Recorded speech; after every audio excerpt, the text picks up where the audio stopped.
Much like many other video games, Pokémon is full of wild inconsistencies that leave fans everywhere scratching their heads in absolute confusion. We covered some of these a little while ago, where I provided explanations for these mind-boggling inconsistencies, and you guys really enjoyed it. So today we're going to cover some more, because there are certainly plenty more of these inconsistencies to be had within Pokémon. So with that said, here are 10 more Pokémon inconsistencies explained. Let's start with a fairly, or should I say, very recent one, and a very significant one as well. The Floorgis family introduced in Generation 6 are Pokémon that all center completely around flowers, like actual literal flowers, yet are pure fairy type Pokémon and are not grass type at all. Many people have wondered why this is ever since these Pokémon were first introduced, so now I am here to explain to you all why this is once and for all.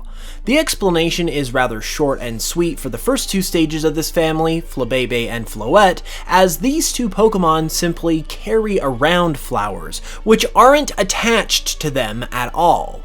If you were to remove the flowers from the Pokémon, you would simply have a couple of very fairy-like creatures, so overall it's pretty straightforward. When it comes to their evolution, Floorgis is where it gets somewhat tricky, however, as it appears much more like an actual plant-based creature. Even still though, the pure fairy type still makes sense, as Floorgis is based on a nymph, which is a very fairy-like creature that is closely associated with nature, which explains why Floorgis would be tied to it as well, but not actually be grass type itself. Additionally, the flowers on its body, while seeming more like an actual part of the Pokemon's body this time around, can still be seen as separate and not truly attached to the Pokemon, because Floorgis's hair is based on the French poof hairstyle, which often uses objects like flowers to decorate the hair, which seems to be the case with Floorgis. So while looking a little more like a part of its body, these flowers can also be assumed to be detached, just like Flabebe and Floette, which helps to explain the pure fairy type a little better. One classic inconsistency that fans like to poke fun at is the predicament involving Pokémon that learn Fly. Fly is obviously a move that, for a long time, took you wherever you wanted to go in any given region with the help of a Pokémon that you taught it to. The player is shown physically riding on the Pokémon itself, which is why it's rather puzzling that tiny Pokémon like Pidgey can learn Fly. It makes sense that they can learn the move, but how in the world are they carrying their trainers from place to place?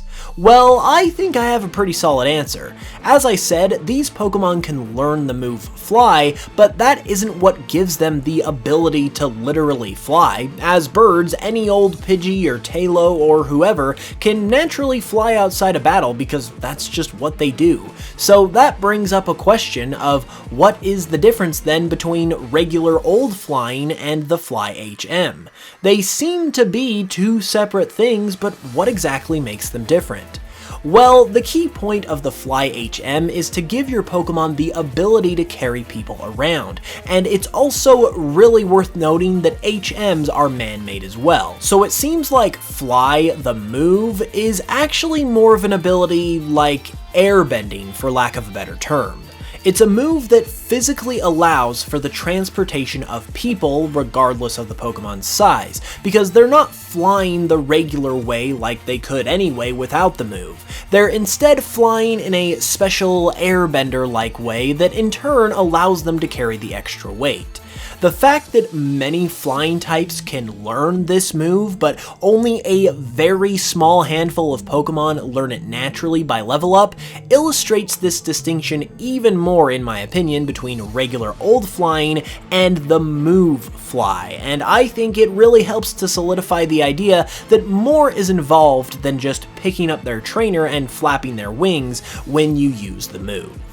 Another recent thing that has had fans scratching their heads for literally almost 5 years, wait a minute, how has it already been almost 5 years, occurs in Pokemon Sun and Moon. In the game, we get to see Red and Blue and Alola as they have come to participate in the battle tree, and they are significantly older, which is really cool. But another character that features here as well, Wally from Ruby and Sapphire, is still his young kid self, which, yeah, is weird, especially because we know that the events of Ruby and Sapphire take place at the same time as the events of Red and Blue, so he should be about the same age as both Red and Blue themselves, so what gives? Well, I think the explanation is both complicated and straightforward at the same time. I think this Wally is actually the Wally from the original Ruby and Sapphire, not the one from Oraz, which means that he's a faller. We already have one character from those exact games that is a faller, that being Annabelle, which proves that Ultra Wormholes have opened up in that version of Hoenn, which this Wally could just as easily have fallen into. The only issue here is that Annabelle has aged as well, so if this is true, why hasn't Wally? Well, this is where it gets complicated, because this means that Wally must have not only fell through an Ultra Wormhole that took him to another dimension, but took him to another place in time. Meaning, for instance, in Annabelle's case, she fell through a wormhole that took her to the Mega Timeline version of Alola, but in her own time, while Wally went there, while also traveling forward in the future as well. This is definitely some major speculation, though, I will admit, as we've never had any evidence that time travel is possible while falling through an Ultra Wormhole, but we do know that time travel is possible in the Pokemon world thanks to Celebi, and traveling through not only space but also time is a pair of themes that are not unfamiliar to Pokemon at all, being the focus of the Sinnoh games. And as I said, we know Ultra Wormholes have been in non-Mega Hoenn thanks to Annabelle, and Fallers also get complete amnesia after traveling through an Ultra Wormhole, which would also explain Wally not saying anything about this if it actually happened. I know this is very theoretical, but it's also one of the biggest Pokemon mysteries of the last few years, so it naturally would require a bigger explanation. One notorious Pokemon inconsistency that has been around for about as long as the series itself is an issue concerning the size of the Pokemon themselves. For instance, Charizard is a Pokemon that appears as a giant fire-breathing dragon, capable of carrying anyone on its back with ease, without the need for any kind of fly HM either, I might add, but the Pokedex only lists Charizard as 5 feet 7 inches tall, which is shorter than even most adult male humans. In fact, even Pokemon like Mega Slowbro are taller than Charizard, who comes in at a whopping 6 feet 7 inches tall. So what's the deal? Why are Pokemon heights all over the place like this? Well, first, it's important to note that many Pokemon are measured by their length. So Phalanx, for instance, at 9 feet 10 inches tall does not actually double Charizard in height almost, because that is how long it is instead of how tall it is, so that helps to sort out a bunch of stuff already. However, in all other cases, it would make sense that the size listed for Pokemon is simply their average size rather than their universal one. Obviously, Pokemon are not going to be absolutely identical to every other creature of the same species. They're not a cookie cutter type of thing, and just like living things in our own world, they have their own unique size and identity.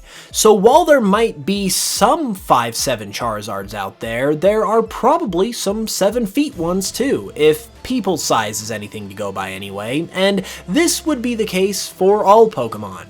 It's also worth noting that male versus female is not taken into account for Pokemon height, and again, if they're anything like people, the females might be smaller on average than the males, which would do even more to make Charizard seem smaller than it actually is, while larger males might make other Pokemon, like Mega Slowbro, seem bigger than they actually are.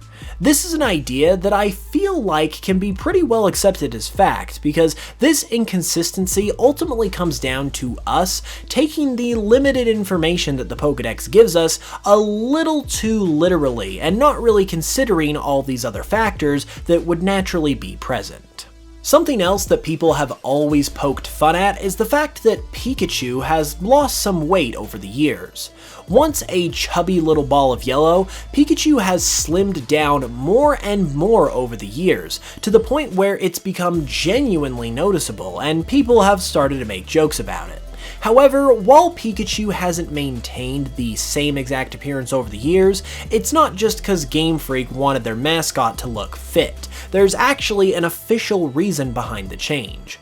According to Ken Sugimori, Pokemon's longtime art director, Pikachu was made gradually thinner in order to keep it in line with its appearance in the anime, where it was originally made thinner in order to make animating the Pokemon a bit easier, since Pikachu was moving around a lot in a lot of different and dynamic ways compared to what it does in the games. So ultimately, Pikachu was trimmed down for the sake of consistency, which is understandable, especially with it being Pokemon's mascot and all. And it's interesting that we do actually have an official explanation for one of the more goofy discrepancies that we've seen over the years.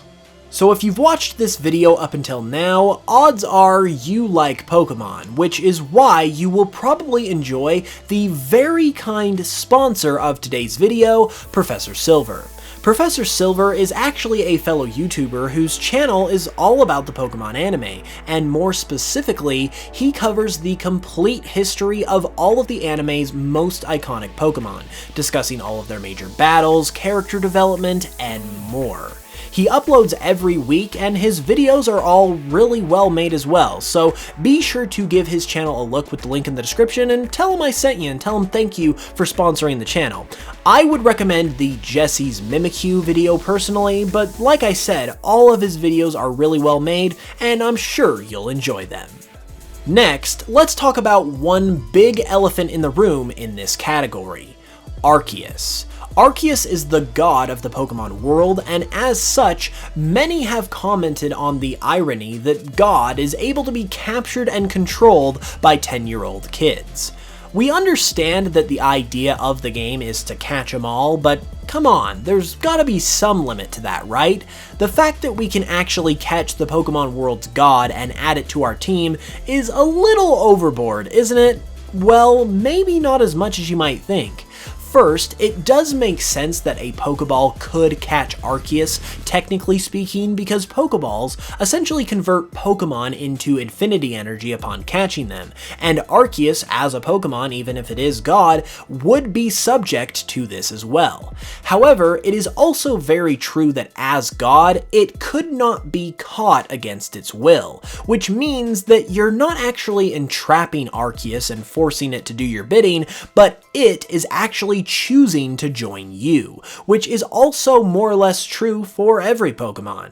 It's also important to note that the only time in the series history where the player has actually had the capability of actually catching Arceus themselves came in Diamond, Pearl, and Platinum in the Azure Flute event, which didn't even get distributed. However, in those games, the fate of the entire universe was at stake thanks to Cyrus, so it would make sense that Arceus would need to intervene here. But why let you capture it, you might be asking? Why not just take care of Cyrus itself? It is God after all, it could definitely handle it. Well, I'm glad you asked, because as God, Arceus knows better than any other Pokemon that Pokemon and people are stronger together. This is a proven fact in the Pokemon world, as you seldom see fully evolved Pokemon in the wild, and many require explicit care that can only be given by people in order to reach their full potential. So Arceus is not being caught by you, it is choosing to join you, as together you will both be making each other that much more powerful, and therefore will be prepared to take on a significant threat, like Cyrus trying to wipe out the universe, for instance. I think this is a really cool and legitimate explanation personally, especially because we've only been able to catch Arceus the one time. With Pokemon Legends Arceus on the way though, we will have to see how that game shakes out and if this idea can hold up after its release. Going from the elephant in the room to something that has an elephant-like trunk, because that's a segue if I've ever heard one, we now turn our attention to Drowsy. Drowsy is a Pokemon that is known for eating dreams. In fact, it literally states in the Pokedex that it has this ability, and yet it cannot learn the move that is literally known as Dream Eater by level up, and is only able to learn it by TM instead, something that also applies to its evolution Hypno as well. So what in the heck is the deal here? This has to be some kind of oversight, doesn't it?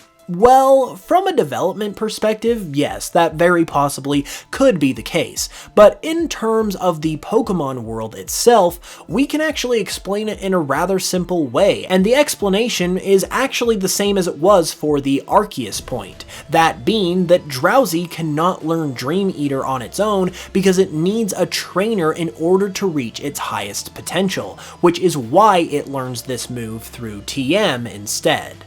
I honestly wish they would explore this concept of people and Pokemon and their bond a little more in depth than they have to this point, with more features similar to that of Mega Evolution. It's a really big point of the series itself, but its importance in the world and how it affects things, like in this example, often go overlooked.